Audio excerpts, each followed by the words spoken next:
Halo, selamat datang di Bicara Bandar episode yang ke-12 season yang kedua. Kembali lagi bersama saya Arga dari Creative Trader. Dalam podcast kali ini, seperti biasa, kita akan membahas hal-hal yang sedang hot di market dalam seminggu terakhir. Apa yang terjadi di IHSG, di bursa dunia, dan tentunya yang jadi pusat pembicaraan saat ini di media-media ekonomi, investasi, dan lain tentunya heboh prank Bapak Elon Musk terhadap para trader-trader retail di kripto yang sepertinya benar-benar memenuhi pemberitaan sepanjang minggu ini. Itu juga yang akan kita bahas, apa yang bisa kita pelajari dari situ, dan tentunya kondisi di IHSG yang menurut saya sih semakin lama semakin menarik, walaupun IHSG-nya nggak kemana-mana. Seperti itu. Dan juga tentunya apa yang terjadi sepanjang libur Lebaran ini, karena kita tahu minggu ini hanya ada 2 hari transaksi, hari Senin, Selasa, udah itu kita libur Lebaran sampai hari ini.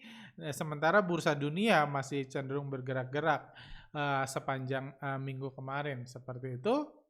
Dan oh ya, nanti juga akan saya kasih update tentang pemblokiran artikel-artikel atau website Creative Trader, tempat menulis artikel bandarmologi yang jadi sesuatu yang menarik juga tentang apa penyebabnya, yang jujur saya pun belum tahu, cuma nanti saya akan cerita sedikit dan kurang lebih apa artinya nih, kenapa bisa website yang isinya artikel yang sudah bertahun-tahun lalu ditulis tiba-tiba diblokir oleh Kominfo. Ya, sesuatu yang lucu sih menurut saya. Cuma ya mari kita lihat, karena ya kita tahu ada banyak dalam kondisi krisis bandar tentunya ada banyak orang yang jadi lebih sensi seperti itu, apalagi ya mencari lah apa yang kira-kira apa yang mereka bisa lakukan untuk memperbaiki posisi mereka yang memang lagi sulit, yang ya kita bisa mengerti juga. Nah, seperti itu, cuman oke, kurang lebih itu yang akan saya bahas hari ini. Oke, mari kita mulai.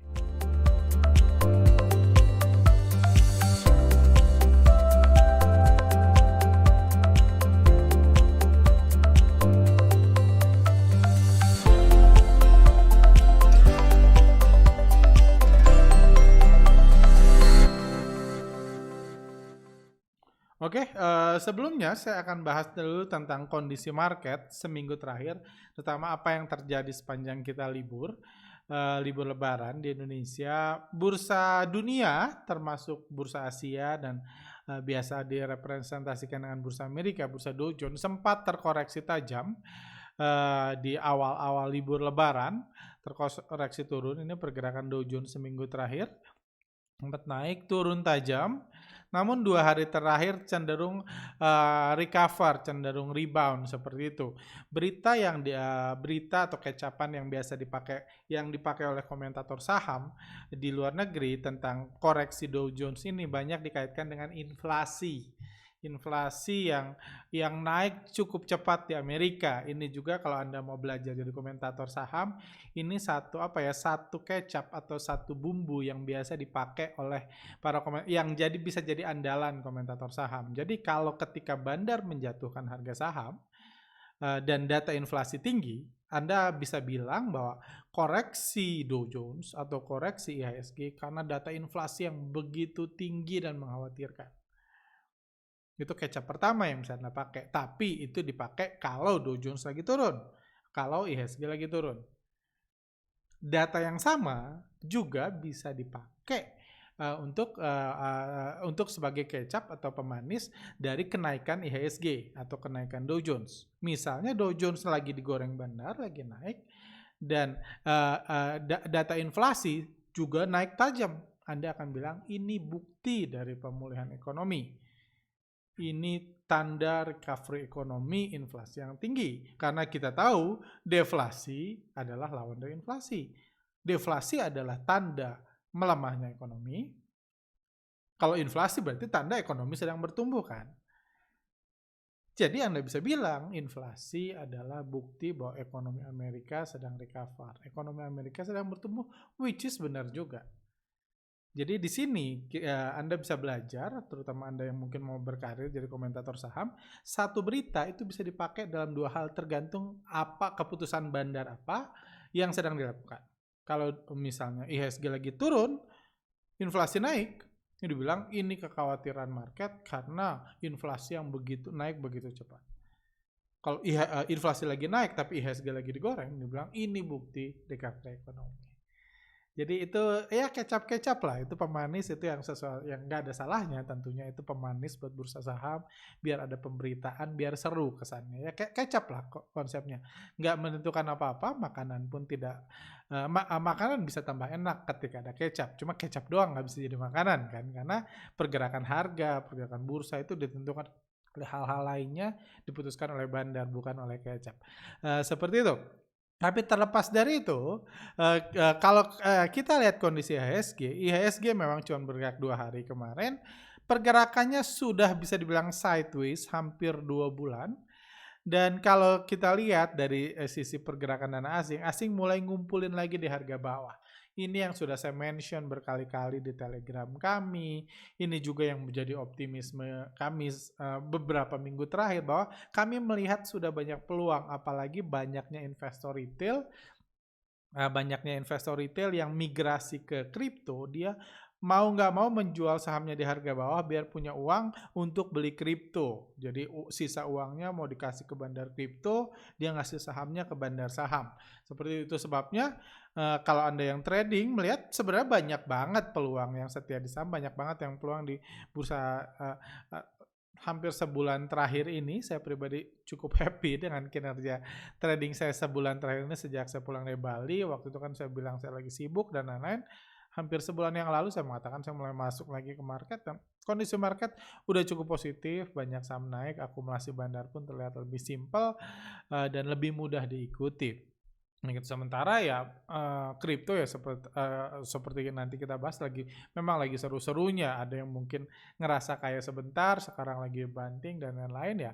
Itu memang dinamika baru buat bursa saham. Kalau Anda lihat Bloomberg atau apa gitu, Bloomberg, CNBC internasional lah ya, kita nggak usah ngomong Indonesia, Anda akan melihat ada lebih banyak foto anjing seminggu terakhir ini atau sebulan terakhir ini daripada foto ekonom. Karena memang ekonom udah nggak dipakai lagi di bursa saham, jadi lebih banyak foto anjing, ada ribuan foto Elon Musk mungkin yang dibahas, karena memang sekarang ini udah era pom-pom, era bandar, era ini bukan lagi era ekonomi. Seperti itu. Jadi itu kondisinya. Tapi terlepas dari itu, ada banyak sentimen positif. Kalau kita balik ke Indonesia, ada banyak sentimen positif yang sebenarnya bisa kita manfaatkan. Salah satu contohnya adalah ini harga CPO yang naik luar biasa, mencatat all time high-nya, harga CPO all time high-nya ketika ini. Dan sementara kalau Anda lihat harga saham CPO, misalnya Ali mulai rebound, sempat turun lagi, kayak gitu, harganya masih cenderung turun. LSIP ya sudah mulai rebound, tapi masih jauh dari all time high-nya. Kayak gitu, masih jauh atau ya masih sama dengan harga 2020, padahal harga CPO sendiri naik luar biasa. Seperti itu SGRO, coba kita lihat SGRO juga habis dibanting, masih jauh di bawah level 2020 dan lain-lain. Jadi sebenarnya ada banyak bumbu, ada banyak hal yang bisa dimanfaatkan bandar untuk menggoreng. Kalau Anda ingat November, Desember 2020 lalu, ketika harga batu bara naik, itu digoreng sama batu bara. Sekarang di satu sisi harga batu bara udah naik jauh lebih tinggi dari waktu menggoreng akhir tahun 2020 lalu. Cuma kalau Anda lihat saham-saham seperti saham-saham batu bara terbesar seperti Adaro, harganya belum kemana-mana, bisa kita lihat kan. Yang favorit retail lah, PTBA harganya belum kemana-mana, terus Bumi gitu, Bumi ya tetap menjadi Bumi gitu, main-main aja terus di sini gitu. Dan apalagi ITMG, kita coba ITMG ya masih jauh di level tertingginya kayak gitu. Jadi ini sebenarnya kita lihat bandar sama punya bumbu untuk menggoreng, untuk istilah bilang lagi nih, digoreng lagi. Ini cuma Bandar so far mungkin masih memilih untuk kalem ketika harga batu bara terus naik. Mungkin dia pilih akumulasi dan lain. Silahkan Anda analisa sendiri.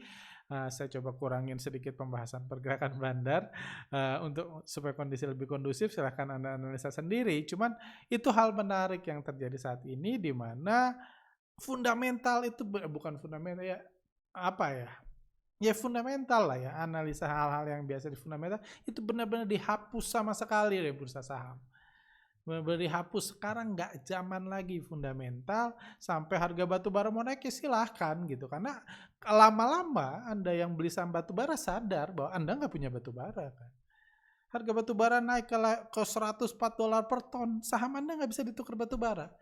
Jadi Anda nggak bisa merasakan kenikmatan atau keuntungan yang didapat dari kenaikan batu bara sampai level tertingginya 2,5 tahun terakhir, karena Anda nggak dapat batu bara. Begitu juga bandar saham. Anda kira bandar saham di kantornya tuh ada batu bara bertonton? Enggak juga. Mereka juga cuma punya saham. Bandar saham cari untungnya dengan ngegoreng saham. Yes, PTBA cari untungnya dengan jualan batu bara. Adaro jualan batu bara, Bumi jualan batu bara. Cuma itu kan keuntungan mereka, bukan keuntungan kita. Keuntungan kita beli saham batu bara ini. Jadi itu sebabnya ketika krisis bandar mau naik kayak apapun harga komoditas, harga sahamnya nggak naik kalau tidak direstui bandar. Ingat, hukum kebebasan bandar adalah hukum tertinggi di bursa saham. Hukum kebebasan bandar. Bandar bebas menaikkan harga atau menurunkan harga terlepas dari perusahaannya seperti apa, komoditasnya seperti apa, produknya seperti apa, kinerja perusahaannya seperti apa. Itu adalah hukum kebebasan bandar. Perusahaan busuk, perusahaan mau tutup, rugi, boleh digoreng, boleh. Itu hukum kebebasan bandar. Perusahaan batu bara yang harga batu baranya naik ke level tertinggi, harganya nggak kemana-mana juga boleh. Boleh, itu hukum kebebasan bandar. Kayak gitu. Jadi ini, tapi terlepas dari itu kita jangan tutup mata otomatis, karena kan di sini kita nyari opportunity. Kita tahu bandar sedang krisis, bandar sedang sulit, memang yes, itu realita yang ya kita sama-sama doakan biar segera berakhir, dengan bandar bisa bergerak lagi dengan normal, nggak perlu ada ketakutan, urusan hukum dan lain-lain tentunya. Karena semua orang malas ngurus yang seperti itu gitu. Mereka kan, saya kan bisnis kuliner di bursa, saya malas nih urusan sama regulator lah, sama jaksa agung dan lain-lain. Tentunya itu akan membuat mereka ilfil. Kayak gitu. Dan jadinya ujungnya ya harga saham batubara dan lain, terlepas dari opportunity yang begitu masih terus menggelembung, masih terus naik untuk ini gitu. Nah sekarang ini di luar-luar itu trennya sudah mulai balik nih. Harapannya, ekspektasinya dan lain mulai balik, itu tinggal digoreng, orang jadi tergila-gila lagi sebenarnya. Cuma ya memang krisis bandar memang di luar itu beda lapak memang. Krisis bandar itu dan itu yang sama-sama kita doakan mudah-mudahan setelah bulan puasa ini lebaran bisa saling maaf-maafan dan bursa saham bisa seru lagi, digoreng-goreng lagi, karena terlepas dari itu bursa di luar negeri masih seru. Anda bisa ngomong bursa di Indonesia sepi karena kripto. Yes, memang banyak uang masuk ke kripto. Tapi kenapa cuma bursa Indonesia yang sepi? Bukannya uang di seluruh dunia masuk ke kripto. Ini bursa Amerika contohnya. Di bulan April lalu, based on JP Morgan analysis, US hold increase. Jadi stock holdings naik 41% in total financial asset in April. Americans. Jadi orang-orang retail bertumbuh 41% di bulan April lalu. Bulan April lalu ya udah sepi-sepinya nih. Transaksi di bursa udah turun 60%-nya dibanding puncaknya di bulan Januari 2021 ini. Tapi Amerika masih seru kok. Amerika masih seru, masih tumbuh. Ini buktinya, ini tandanya sebenarnya potensinya masih ada.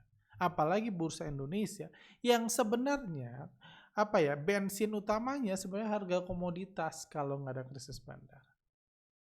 Karena di Indonesia nggak ada perusahaan besar, perusahaan IT, perusahaan IT beneran yang listing nggak ada, umumnya IT-an yang listing seperti Gojek, Grab, Traveloka itu belum ada yang listing di Indonesia, jadi belum ada sentimen ke arah situ.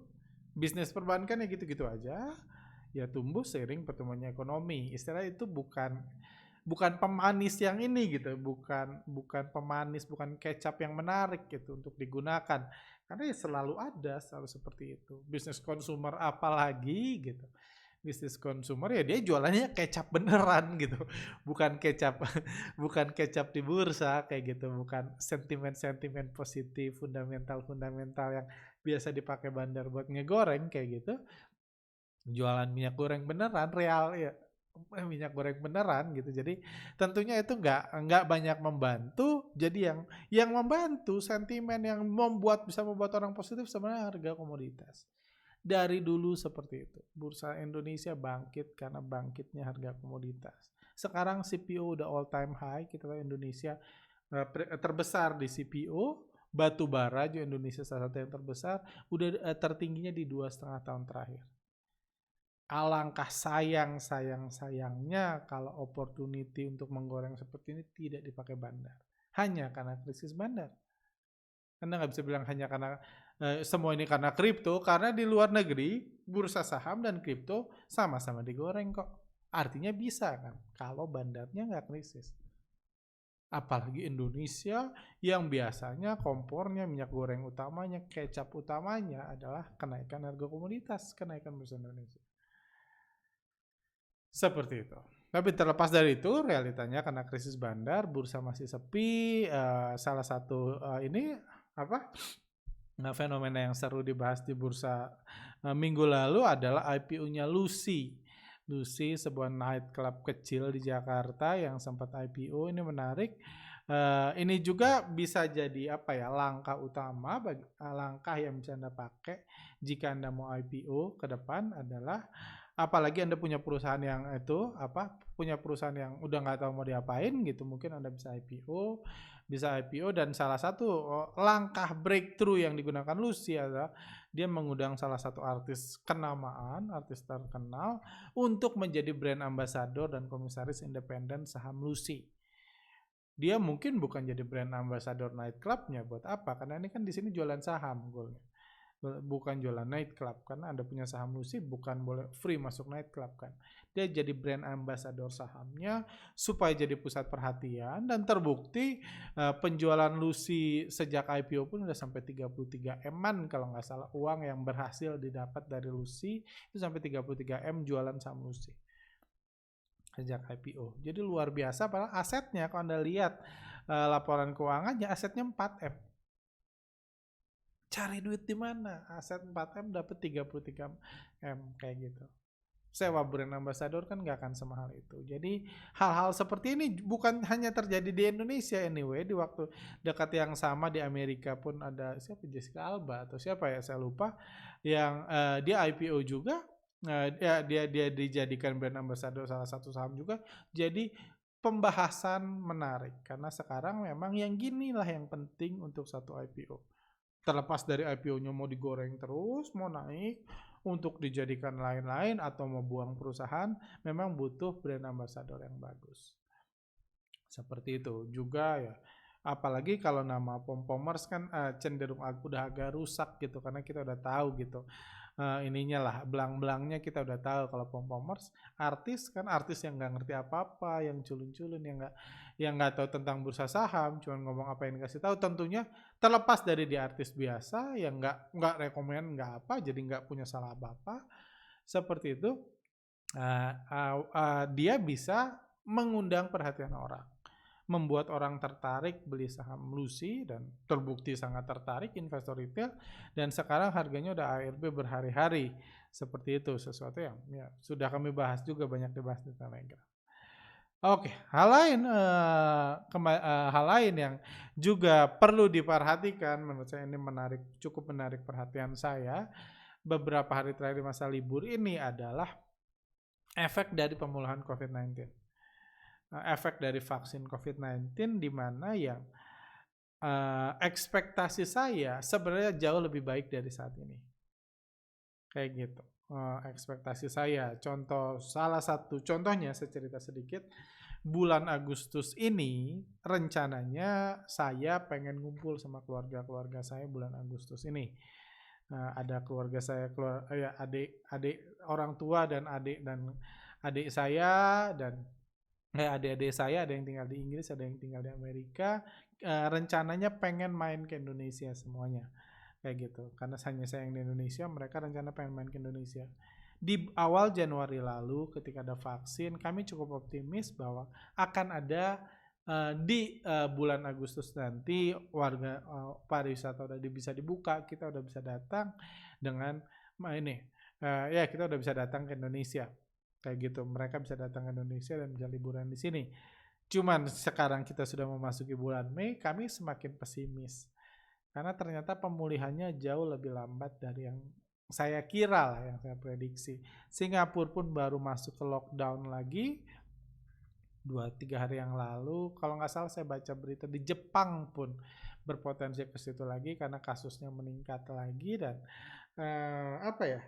bisa dibilang apalagi ada cerita di India dan lain, menurut saya terlepas dari ekonomi akan pulih kalau dibandingkan setahun yang lalu, pertumbuhannya akan luar biasa. Kalau dibandingkan setahun yang lalu, yes, karena Anda harus fair membandingkan Mei sekarang sama Mei 2020, tentunya sangat jauh perbedaannya. Waktu itu kita keluar rumah aja takut gitu kan. Cuman terlepas dari itu, apakah ekonomi pulih akan ke masa before pandemic? Sepertinya masih panjang prosesnya karena penyebaran COVID dan lain-lain yang cukup mengerikan, yang kekhawatirannya belum hilang-hilang.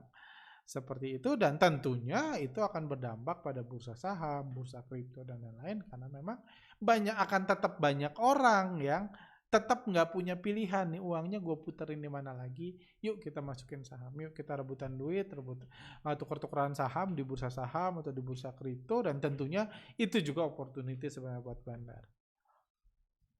Kayak gitu, itu juga opportunity buat bandar. Baru kemarin kalau nggak salah ada teman saya lama, dia pengusaha cukup berhasil, dia baru ngubungin saya kemarin di bulan Mei gitu, baru ngubungin saya tentang tanya-tanya nih, gue mau trading saham, kira-kira butuh modal berapa untuk income segini dan lain-lain. Artinya memang kondisi di luar masih cukup sepi, pariwisata dan lain-lain masih cukup sepi, bisnis masih cukup sepi, pariwisata dibuka lagi kapan, jadi ekonomi masih cukup lesu dan peluang orang untuk dan mungkin saat ini bisnis-bisnis yang paling menarik untuk dicoba bagi banyak orang ya either kripto gitu kan, karena pemberitanya banyak, seakan-akan mudah, tinggal pencet-pencet HP, tidur, pagi-pagi tinggal lihat, jadi kaya atau jadi miskin.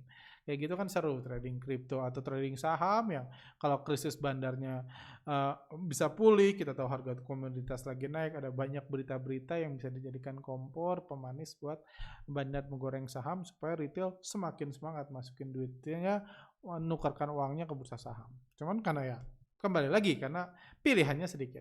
Kita bisa ngomong masalah, mengkritisi, tapi pertanyaan pilihannya apa, kan solusinya apa. Seperti itu.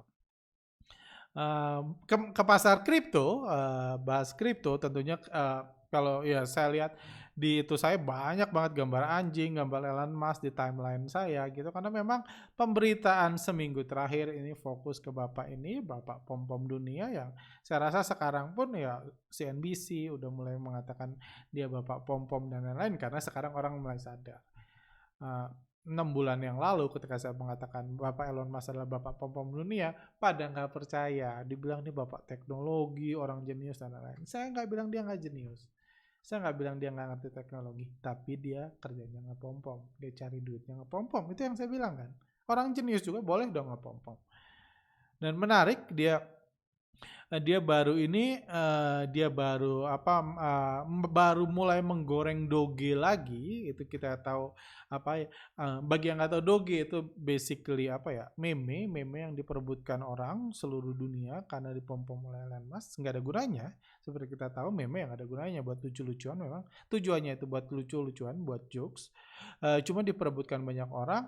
Dan katanya dia SpaceX-nya salah satu program ke bulannya, ada program mimpi ke bulannya, dikasih nama Doge One, Mission to the Moon, untuk ngegoreng Doge, ngegoreng anjing unyu-unyu itu, dan mungkin dia akan mengaccept Dogecoin as a payment. Ini salah satu langkah dia untuk menggoreng Doge karena seluruh dunia mendengarkan dia. Dia tinggal beli di bawah, keluarin berita bagus-bagus. SpaceX menerima Doge, orang-orang yang nggak tahu duitnya mau diapain itu masukin ke Doge, dia tinggal profit taking. Tinggal gitu memang hidupnya.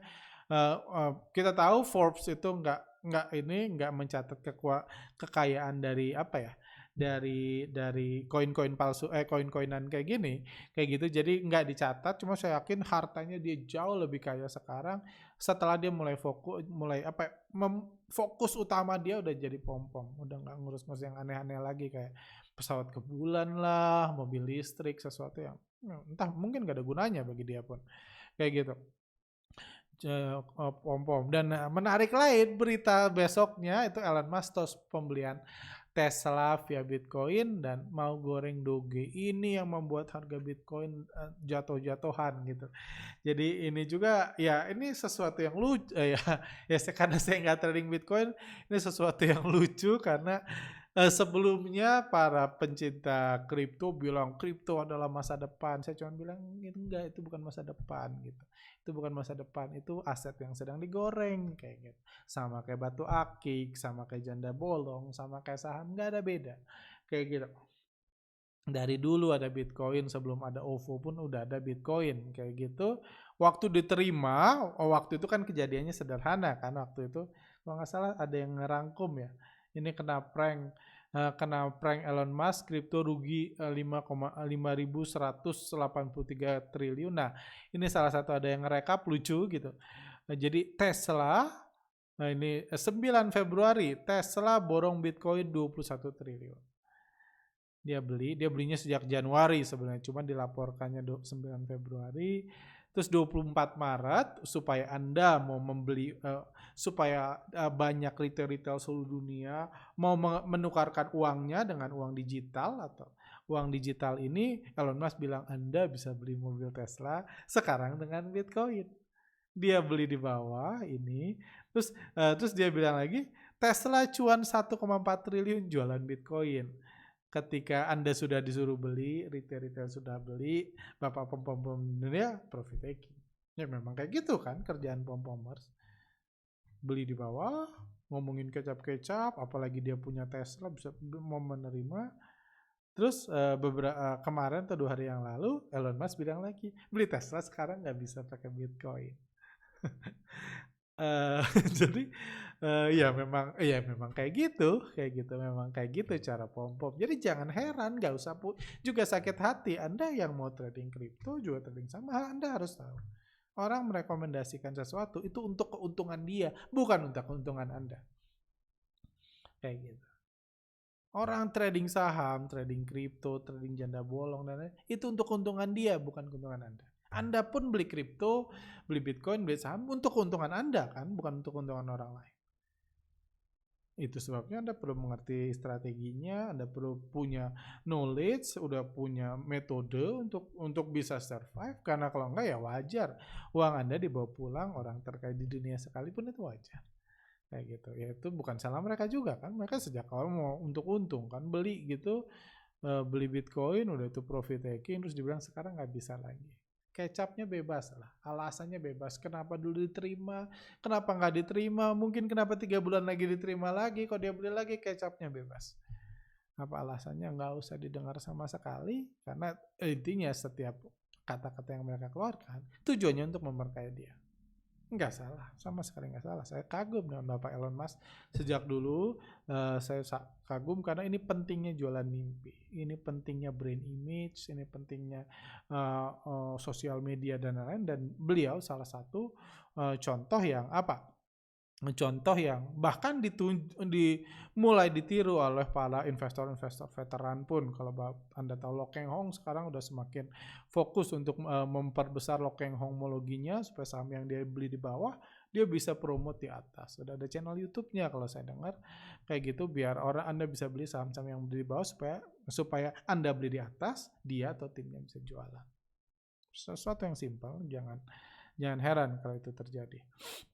Kayak gitu. Oh ya, ini saya dapat kiriman di kalau nggak salah Instagram, atau ada yang kirim ini One single wallet owns 28% of all Doge, and about 100 wallet owns 90% of the Doge, so be careful as it will take just seconds for it to crash. Ini katanya, saya sendiri belum. Ini menarik, ini ada, berarti ini analisa bandarmologi di Dogecoin mengatakan, saya nggak tahu ini benar atau salah karena ini dikirim, saya cuman ini aja karena saya mau bahas satu poin selanjutnya, bahwa 90% anjing lucu-lucu ini itu dikuasai oleh 100 wallet, 100 orang. Jadi atau satu orang, satu wallet, satu dompet digital ini menguasai 28%. Artinya mereka tinggal jual at any time, setiap detik dia jual, harganya crash. Pertanyaannya kan detik yang mana? Anda bisa untung, bisa rugi sampai mereka jualan. Mungkin saya nggak tahu, Elon Musk mungkin yang punya 28%-nya Elon Musk kayak gitu. Jadi dia ini seru-seruan, kita ngantri, kita ngantri rebut-rebutan duit, nunggu suatu hari dibantai. Kayak gitu. Kalau ini benar kayak gitu. Dan salah satu yang terjadi, ini juga hal menarik, hal positif sebenarnya bagi saya yang di luar, yang bukan bisnis ini. Salah satu ya bisa dibilang bandar lah, dia yang nyetak ini kan kalau nggak salah. Salah satu toko lah, saya lupa dia nyetak apa gitu. Vitalik Buterin dia jual 1 billion worth of SHIB, ini meme yang lucu lagi yang diperebutkan orang untuk India COVID Relief Fund kayak gitu. Jadi dia jualan 50 triliun ininya, si SHIB-nya ini Shiba Inu, ya meme lucu-lucu lagi yang diperebutkan orang, senilai 1,14 billion dolar untuk ngebantu korban COVID di India. Ini satu tindakan yang mulia di mana dia punya banyak ini, ya mungkin dia dulu nyetak meme, sekarang Anda pengen beli memenya, digoreng-goreng luar biasa, terus dia tergerak, aduh kasihan orang India, ya udah gue jual, diambil uang Anda dikasih meme dia. Tapi kalau Anda salah satu yang rugi di sini, jangan lupa, jangan terlalu sedih, karena ya uang yang Anda ambil itu dipakai buat nolong korban India. Jadi beramal tanpa inilah, tanpa sengaja gitu. Dibantai di SHIB-nya ini katanya ini menyebabkan panik dan turun 37% dalam pas 24 jam. Kayak gitu. Ini salah satu cryptomaniacs dari situ. Jadi sesuatu yang ini, dan jadi hal ini sebenarnya bagi saya ini cukup positif, di mana bandar kripto itu punya rasa kemanusiaan juga kok. Kayak gitu. Dia mungkin ngambil uang Anda, ngasih meme-nya ke Anda, dia ambil uang Anda, tapi uangnya buat India COVID Relief Fund. Hal ini bisa terjadi at any time, apalagi di bisnis ya bisa dibilang gelap gitu, di mana ownernya persentasinya sangat tidak diketahui gitu kan. Meme ini siapa yang punya 100%-nya, 70%-nya siapa yang punya meme ini, nggak tahu. Anda lagi seru-seru tiba-tiba dibantai, wah udah beramal Anda. Cuma kalau yang nyangkut ya cukup happy-happy aja, karena India COVID Relief Fund itu dapat duit 1,4 billion karena kebaikan beliau. Dia jualan banyak, dapat duit, dikasih ke ini. That can happen anytime, sama seperti saham. Kembali lagi, saya nggak menjelekkan kripto ya. Sejak awal saya mengatakan realitanya bahwa kondisinya seperti itu. Anda bisa dibantai at any time. Anda juga kalau selamat nggak dibantai ya untung kayak gitu. Mungkin Anda bisa untung kayak gitu. Cuma ya Anda siap atau enggak. Kalau Anda nggak tahu itu berarti Anda belum siap. Kayak gitu. Oke, kurang lebih ini buat beramal. Karena so far saya belum dengar tuh ada bandar saham yang ngebantai sahamnya untuk menjual saham busuk apa gitu untuk korban bencana alam di mana gitu, belum ada. Kayak gitu. Belum ada ya. Mungkin mereka beramal cuman nggak ngomong, cuma beliau ini ngomong, mereka ngebantai harga meme ini, SHIB ini sampai turun 37% dalam 24 jam, tapi uangnya buat ini. Ingat, trading saham atau trading forex, trading saham atau trading kripto adalah yang menang bawa uang, dia bawa uang, yang kalah bawa kripto atau saham, yang kalah megang meme, dihibur sama meme ini. Seperti itu. Itu realita yang ada. Anda hanya butuh mengerti, butuh mengerti. Kalau Anda mau silahkan. Kayak gitu. Oke, saya jawab dulu pertanyaan-pertanyaan sebelum saya bahas tentang itu. Pak, kalau krisis bandar di BI nggak beres-beres dan IHSG semakin lesu, apa tidak sebaiknya kita semua pindah ke kripto, Pak? Karena sama-sama saham dan kripto sama-sama diatur sama bandar. Satu nggak ada fundamentalnya, berarti ini kripto. Satu lagi sudah diputus hubungannya sama fundamental. Ini berarti saham yang saya asumsikan. Kripto nggak ada fundamentalnya, yes, sudah dibahas. Dan saham juga udah diputus hubungannya dengan fundamental. Jadi fundamentalnya ada, cuman diputus hubungannya sama bandar, benar. Jadi saya tidak melihat ada perbedaan besar antara saham dan kripto. Oke. Nah ya kembali saya bilang ya, saya cerita ada teman saya trader saham, dia tahu dia matanya mau ditutup bulan Juli, nggak boleh lihat data broker summary, dia pindah ke kripto. Saya bilang good lah. Saya bahas di podcast sebelumnya, no problem gitu, kita tetap teman. Saya nggak bilang dia berkhianat tuh segala macam, enggak gitu, good lah kayak. Karena realitanya memang itu ya bagi dia nggak bisa lagi membaca pergerakan bandar, jadi apa bedanya sama kripto? Atau bahkan kripto dia bisa baca pergerakan bandar, ya riset-riset dompet-dompetnya itu, wallet-walletnya itu mungkin aja, saya nggak tahu. Kayak gitu. Dan kalau ngomong seperti itu, ya sama-sama digerakkan bandar, jadi kripto sama-sama gak ada bedanya, yes. Kalau itu, cuman kalau bagi saya masih bisa baca pergerakan bandar saham. Saya nggak punya knowledge apa-apa tentang bandar kripto, jadi saya masih prefer di saham. Itu satu. Kalau bagi dia pun seperti itu, cuman kan per Juli karena dia scalper gitu, dia nggak bisa baca broker summary lagi, senjata dia trading hilang. Jadi dia pindah ke kripto dulu, nggak salah kan, kayak gitu. Cuma menurut saya salah satu yang kenapa saya milih saham saat ini, pertama ya, karena saya tahu nggak peduli berapapun untungnya, yang anggaplah saya dapatkan, kalau saya belum ngerti, untungnya itu akan hilang lagi. Saya sih percaya seperti itu. Kalau saya belum ngerti bisnisnya, belum ngerti itunya, sooner or later biasanya hilang lagi. Mayoritas orang seperti itu kok. Anda yang pindah ke kripto mungkin masih nonton video ini, mungkin Anda akan merasakan juga. Atau sudah merasakan. Udah banyak yang curhat, cuman nggak usah lah dibahas. Jadi udah banyak yang curhat yang rugi besar di kripto. Sooner or later, kalau Anda nggak mengerti ya.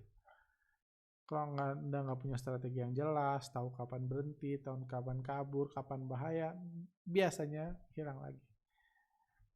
Di saham pun bisa gitu. Cuma yang menurut saya takut di kripto itu adalah nggak ada biaya buat nyetak kripto.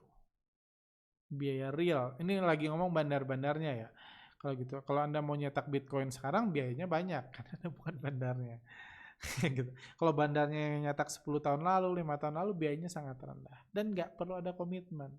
Seperti si bapak ini pun gitu, dia udah baik-baik, mungkin dia ngegoreng meme ini, Anda pengen beli, dia guyur, terus dia bisa buat meme baru. Dia bisa buat meme baru, buat kecap baru, buat pemanis baru, Anda mau beli meme yang lain. Meme ini berhenti selamanya. Ya jadi meme aja, nggak jadi duit lagi. Kayak gitu. Sementara saham nggak bisa gitu, menurut saya kelebihannya.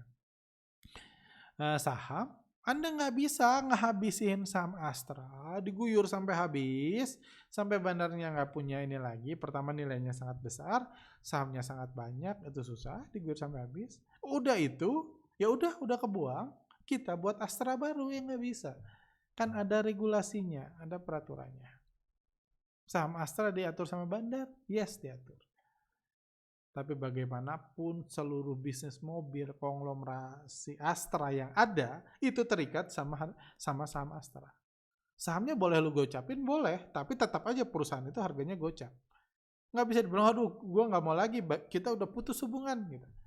Perusahaan memutus hubungannya dengan saham, kita putus hubungan, kita mau nyetak saham baru, IPO lagi nggak bisa. Jadi ada komitmen owner, mereka yang bangun bisnis. Ada komitmen pemegang saham utama. Karena dia nggak bisa buat Astra lagi anyway. Kayak gitu. Itu perusahaan segede itu kan ada nilainya, ada biayanya, ada profit yang didapat. Itu bedanya sama koin. Koin tinggal cetak. Anda bisa cari di YouTube bagaimana cara membuat koin digital, Anda dapat caranya. Tinggal cetak, pintar-pintar ngegoreng aja. Yes, gorengannya bisa tambah hot karena nggak, kalau Astra kan modal buat Astra banyak, ini kan cuma modal buat koin. Modal ngegorengnya bisa lebih besar, bisa lebih seru, tapi nggak ada ikatan antara bandar, ownership dari saham tersebut, itu punya ikatan sangat banyak. Karena ini perusahaan gue yang buat. Kalau CTS IPO, terlepas dari harga saham IPO mungkin saya ngatur, saya yang jadi bandarnya, naik turunin kayak gitu. Terlepas dari harganya saya ngatur. Tapi perusahaan saya akan selalu terikat sama saham saya. Saham saya gocap ya bisa saya gocapkan. Tapi perusahaan, kalau saya mau jual saham saya nih, mau saham saya harganya ikut gocap kan. Saham yang masih saya miliki saham CTS. Beda sama koin. Kalau saya nyetak koin, hari ini harga 10, besok 15, lusa 20, 30, 50, 1000 bebas. Dari 1000 saya balikin ke 0 bebas. Udah itu udah cuan saya, udah digoreng, udah dinaikin, udah banyak retail mau beli saya jual, selesai. Ya saya nyetak koin baru. Karena CTS hanya sebagai pihak yang mencetak, bukan fundamental, bukan terikat sama koin itu. Pihak yang mencetak aja. Sama seperti ini kan, sama seperti Anda beli koran gitu. Anda beli koran Kompas, Anda bukan punya hak untuk punya kepemilikan di Gramedia, enggak, Anda cuma beli korannya doang. Korannya yang nyetak Gramedia, benar. Tapi ya koran ya Anda cuma punya koran, nggak punya hak pemegang saham, dan yang punya koran pun berhak nyetak koran baru kan. Gramedia berhak nyetak koran baru. Terus koran gue gimana ya? Urusan lu yang beli. Jadi itu alasan saya kayak gitu. Cuma kalau mau pindah pun no problem. Saya bilang no problem. Itu menurut saya perbedaannya. Jadi kalau mau pindah silahkan, asal Anda tahu. Di sini kan ngomongnya bicara bandar kan, bandar kripto, bandar saham. Saya sebulan yang lalu, 2 bulan yang lalu pun bilang, saya nggak percaya bandar kripto. Saya percaya dua-dua digerakin bandar, dan saya nggak percaya bandar kripto tujuannya buat Anda kaya. Sama saya juga nggak percaya bandar saham, ngegoreng saham tujuannya buat Anda kaya, buat masing-masing kaya. Kayak gitu. Jadi sama aja dalam hal itu, cuma ada hal yang saya lebih pro ke saham, kalau orang lain lebih pro ke kripto pun no problem. Saya nggak akan jadi musuh dengan orang itu. Saya baik-baik aja, saya ngomong ini. Lanjut. Tanya Pak Arga, jika benar Tokopedia dan Gojek merger dan IPO di Bursa Indonesia kuartal 2 jadi game changer sesungguhnya di IHSG yang lesu. Oke, karena di balik mereka ada investor raksasa yang sudah menginvestasikan dananya menjadi unicorn, dekakorn seperti sekarang SoftBank, Google, Temasek, dan waktunya untuk merealisasikan investasi melalui IPO. Bagaimana pandangannya? Terima kasih.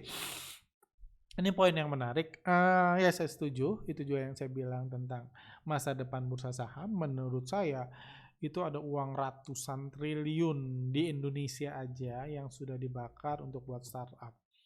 Saya baru masuk ke bisnis startup, baru jadi partner di salah satu ini startup yang menurut saya bakal jadi besar nanti. Mungkin Anda belum dengar sekarang, cuman saya cukup yakin dia bisa jadi besar dalam 2-3 tahun ke depan.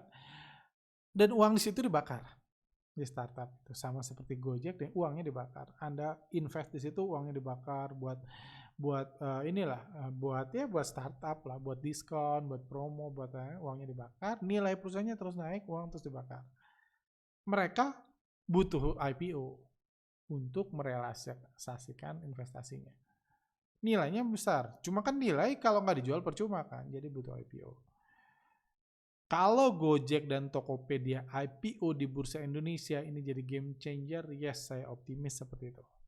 Cuman yang saya nggak optimis, apalagi kondisi market seperti sekarang, kondisi perbandaran belum beres, yang saya nggak optimis Tokopedia dan Gojek IPO di Indonesia.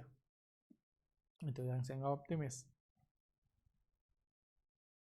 Kalau sekarang saya berharap saya berubah, saya berharap saya salah, cuma saya nggak. Ini Mereka akan IPO di Indonesia karena mungkin mereka nggak lihat, nggak ada cukup banyak uang yang bisa kita ambil buat dari proses IPO atau ngegoreng after IPO-nya.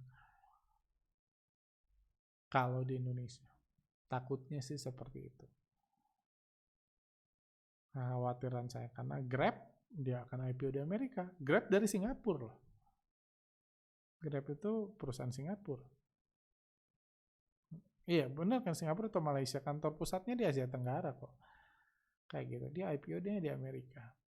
Tapi kalau ini terjadi ya saya percaya. Tapi terlepas dari itu, kalau Anda masuk ke bisnis startup, Anda tahu ada ratusan startup dengan potensi yang besar, dengan nilai yang juga luar biasa besar, sampai triliunan startup itu banyak. Startup yang nilainya triliunan, puluhan triliun yang mungkin Anda dengar aja belum, itu masih banyak. Saat ini yang uang yang dibakar tahu berapa ratus miliar di ini, dan mereka akan IPO di Indonesia.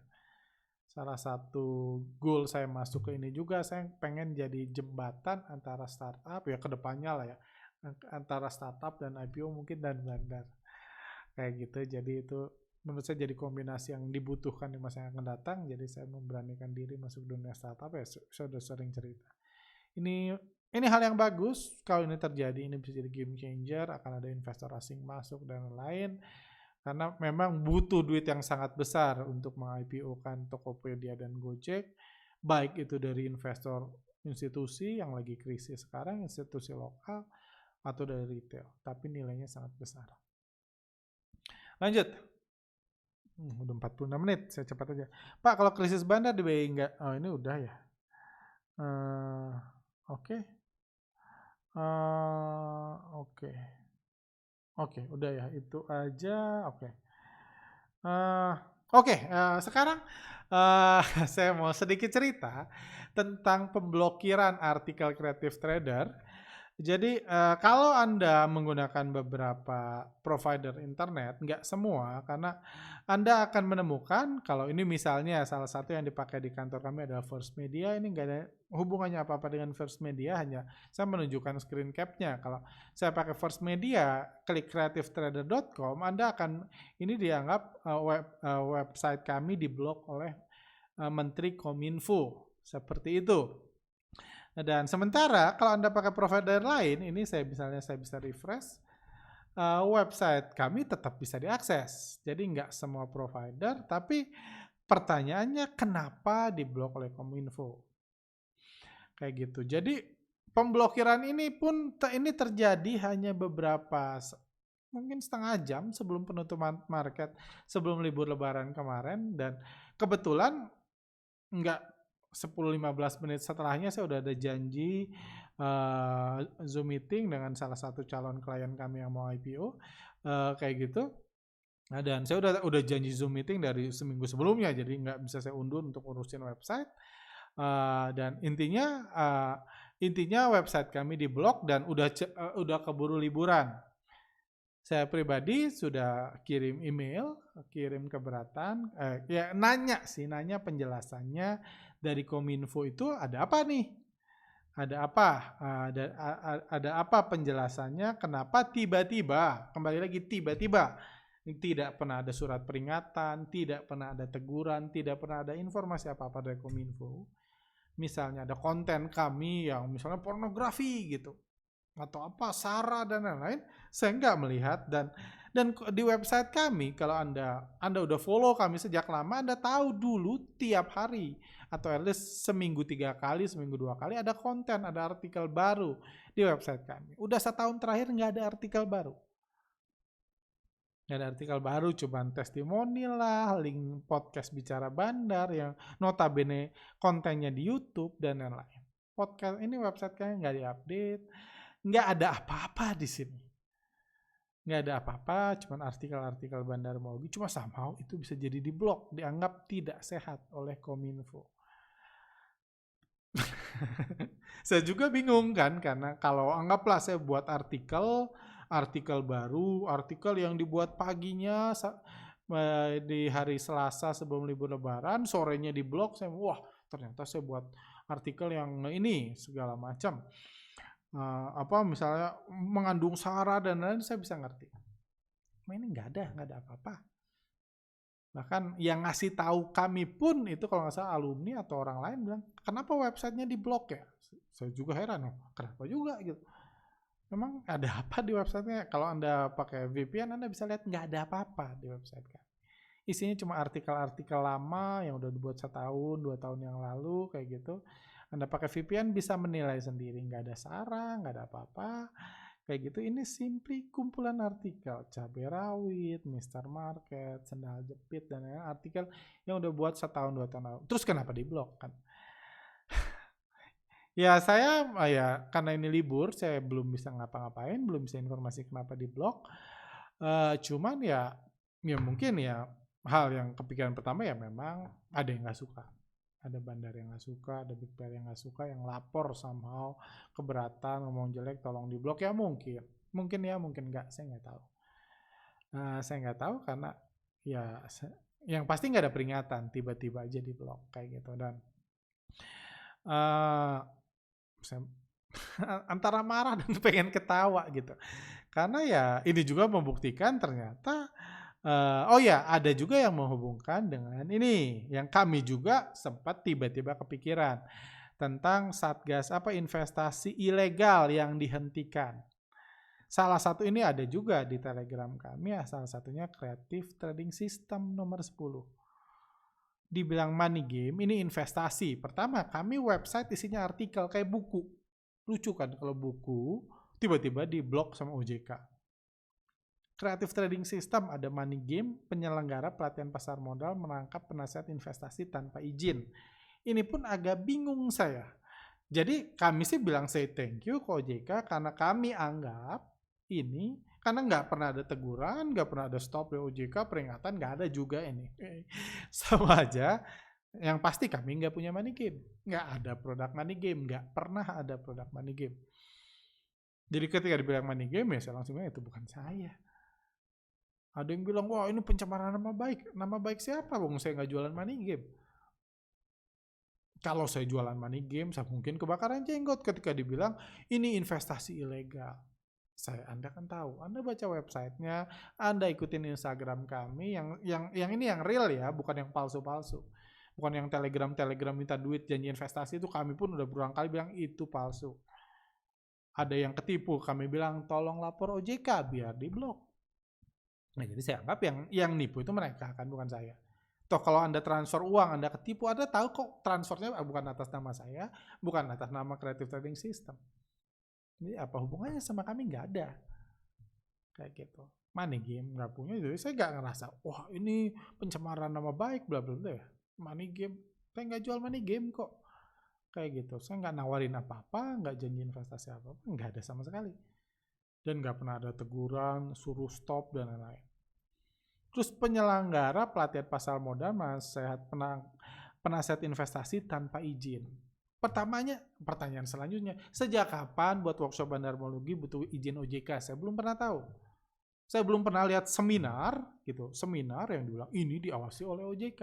OJK bisa buat edukasi, yang lain juga bisa buat edukasi. Saya nggak pernah lihat ada buku saham ditulisnya di bawah ini diawasi oleh OJK, diizinkan oleh OJK buat buku. Sejak kapan penerbit sama OJK berhubungan? Kan enggak. Jadi saya juga bingung ya, menurut saya itu nggak ada hubungannya sama saya. Nah, dan sejak kapan pelatihan pasar modal itu masuk investasi ilegal? Kan saya nggak ngasih sertifikat buat itu kan nggak juga kan, sertifikat buat ngelamar kerjanya komentator saham kan nggak juga. Ini hanya retail, mau belajar trading, belajar dari saya. Masalahnya di mana? Jadi saya sih nggak merasa ini saya. Kalau ini money game, bukan. Sejak kapan ada money game? Kan nggak pernah ada. Bahkan penasihat investasi tanpa izin, kalau ngomong penasihat investasi, ini cocok berhubungan dengan para pengusaha rekomendasi berbayar. Pengusaha rekomendasi berbayar, yes, mereka mungkin jadi dianggap penasihat investasi tanpa izin. Ya mereka memang nggak pernah punya izin. Saya nggak pernah ngelihat pengusaha rekomendasi berbayar dibilang ini diawasi oleh OJK stock pick kami. Nggak pernah juga lihat stock picknya diawasi oleh OJK. Jadi ilegal juga ya. Menurut saya memang nggak butuh izin kan, dia nggak mengelola uang. Kalau mengelola uang wajib. Saya kalau menerima creative trading system, menerima dana kelolaan dari Anda. Kalau Anda pernah dengar saya ngomong gitu, saya ngelolain duit Anda transfer uang untuk saya kelolain, yes, saya mengelola uang tanpa izin, itu ranahnya OJK, itu setahu saya ya. Tapi ngasih stock pick, setahu saya nggak ada hubungannya sama ranah OJK. Kalaupun ada, saya nggak jualan stock pick. Banyak pengusaha rekomendasi berbayar, pengusaha-pengusaha stock pick yang memang bisnis utamanya adalah stock pick, mereka pun setahu saya nggak ada izinnya.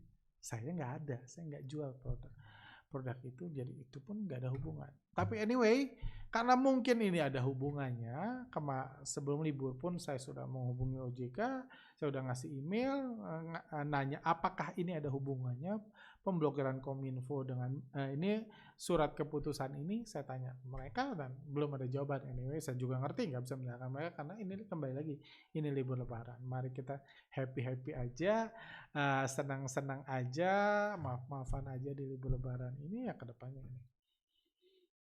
Kedepannya kita lihat lah, saya akan cari info dari Kominfo. Kalau memang ada hubungan OJK, saya akan tanya juga OJK. Dan mungkin saya nggak tahu kedepannya better gimana, karena ya kami waktu itu ya santai aja sih gitu, bingung, kaget, ya udah gitu, yuk kita liburan semua, pada pulang kampung, anak-anak pada inilah nggak boleh kan mudik, pada liburan teman-teman, yang kerja di sini pada liburan, nggak ngurus apa-apa, websitenya pun kalau Anda pakai VPN bisa diakses, Anda bisa menilai sendiri. Tapi mungkin kedepannya ya saya mau tanya, kalau memang dilarang, artikel mana nih yang nggak boleh? Kan website kami isinya artikel. Artikel mana nih yang nggak boleh? Mungkin artikel mobil butut kah? Artikel apa dianggap merugikan bandar? Ya mungkin ya kita cari penengahnya nih. Kira-kira apa nih? Karena isinya cuma artikel di website kami, nggak ada isi apa-apa, Anda bisa lihat sendiri. Isinya cuma artikel, jadi dipertanyakan, tapi ya mungkin saya tahu karena kembali lagi ini bisnis perbandaran memang lagi hot, lagi susah. Jadi agak sulit kalau kita ini. Jadi mungkin karena bandar nggak bisa ngusik kejaksaan, nggak bisa ini. Jadi ya inilah biasa, wajar kan. Saya pun kalau emosi kadang-kadang orang lain yang jadi korban. Orang lain yang jadi korban, kesel kayak gitu, melampiaskan ke orang lain. Mungkin kami ketiban. Kayak gitu mungkin, semua berandai-andai, saya nggak tahu, saya masih nunggu, cuma so far saya belum ada update apa-apa. Tapi kalau hati-hati, harap hati-hati bagi Anda yang bagi tiba-tiba ada yang mengatasnamakan creative trader untuk ini, untuk apa? Untuk investasi, mohon ditolak, mohon dilaporkan ke OJK. Kalau ada yang mau itu, karena kami tidak pernah menawarkan itu. Intinya apapun, invest apapun, ingat produk yang kami jual hanya workshop dan beberapa sistem langganan data. Cuman itu yang ada di website kami atau yang kami tawarkan di Telegram kami. Cuma itu, Telegram kami pun cuma satu, yang lain hanya khusus buat alumni. Yang Anda nggak bisa masuk kalau Anda bukan alumni. Telegram kami cuma satu. Telegram nanti linknya pun ada di bawah description ini, Anda bisa buka, selain itu bukan. Hati-hati kalau ada itu, tolong laporkan lagi ke OJK kayak gitu. Saya juga agak ini ya, saya nggak tahu sih, saya nggak bisa ngomong banyak. Hati-hati, atau kalau ada yang menawarkan workshop, ikut workshop karena di blog, daftar ke saya saja, jangan percaya. Saya udah minta buat link di Telegram kami, kalau Anda mau daftar di situ. Mau daftar workshop apapun, daftar di situ, jangan ini, apalagi kalau ada Anda transfer ke nama yang bukan nama saya, itu jangan pernah ditransfer. Kalau Anda transfer ke nama saya akan tanggung jawab dengan uang Anda. Kayak gitu. Transfer ke nama saya akan tanggung jawab. Ya, kalau penipu nggak akan transfer ke uang saya kan. Akan tanggung jawab dengan ini Anda, uangnya masuk saya ya. Kalau apapun misalnya Anda ini, kalau apapun ya Anda, dan kembali lagi transfer buat daftar workshop ya, seharga di workshop yang Anda bisa lihat di formnya. Seperti itu.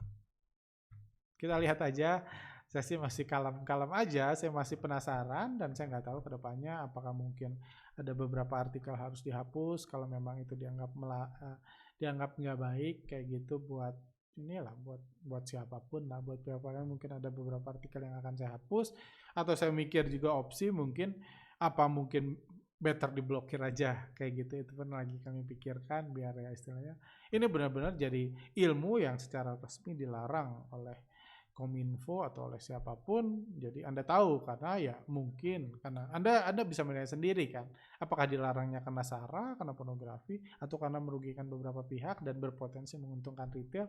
Anda bisa menilai sendiri dan mengaksesnya itu pakai VPN. Kita lihat nanti karena ini baru libur, saya belum tahu apa-apa. Cuma yang intinya ya happy aja lah, ini liburan. Nah, kita happy aja, enjoy time with family. Dan oh ya, mohon maaf lahir dan batin bagi rekan-rekan yang merayakan selamat Idul Fitri, bagi rekan-rekan yang merayakan, enjoy your time. Mungkin gitu aja untuk podcast kali ini. See you next time.